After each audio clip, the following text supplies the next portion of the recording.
আজকে আমি লম্বা সেমাইটা রান্না করব দুধ দিয়ে। তো আমি সেমাইটাকে ছোট ছোট করে নিয়ে নিয়েছি। আসসালামু আলাইকুম ভিউয়ার্স, আশা করি সবাই ভালো আছেন। আলহামদুলিল্লাহ আমরাও ভালো আছি।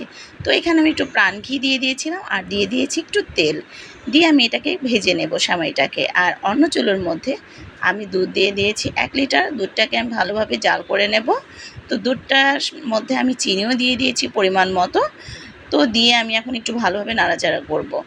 তো এখানে কিন্তু সেমাইটা আমার ভাজা হয়ে গেছে। এই সেমাইটা যেহেতু তেমন ভাজা লাগে না, ভাজাই থাকে, তো এই সেমাইটা আমি এখন দিয়ে দিব দুধের মধ্যে। এখানে কিন্তু আমি 1 প্যাকেটের অর্ধেকটা নিয়ে নিয়েছিলাম।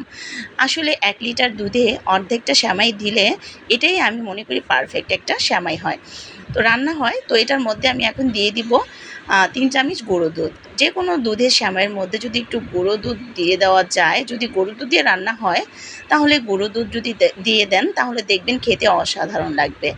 তো আমি এখন দিয়ে দিয়েছি গুঁড়ো দুধ। এখন আমি দিয়ে দিব একটুখানি লবণ।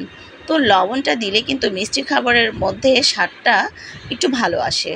তো আর দিয়ে দিব আমি কিশমিশ। কিশমিশটা আমার ঘরে তেমন কেউ খায় না, কিন্তু আমার কাছে ভীষণ ভালো লাগে। আর সেমাই রান্না করলে কিশমিশ যদি না দিই তাহলে আমার কাছে মোটেও ভালো লাগে না।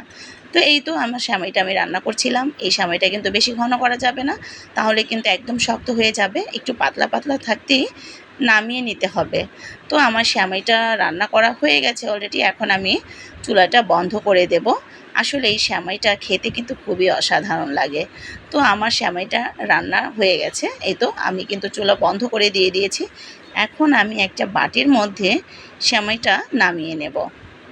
তো আসলে এই সেমাইটা খেতে এত ভালো লাগে কি বলবো। আমার কাছে সেমাইটা খেতে অসাধারণ লাগে। তো কার কার কাছে এই সেমাইটা পছন্দ আমাকে অবশ্যই কমেন্টে জানাবেন। আল্লাহ হাফেজ।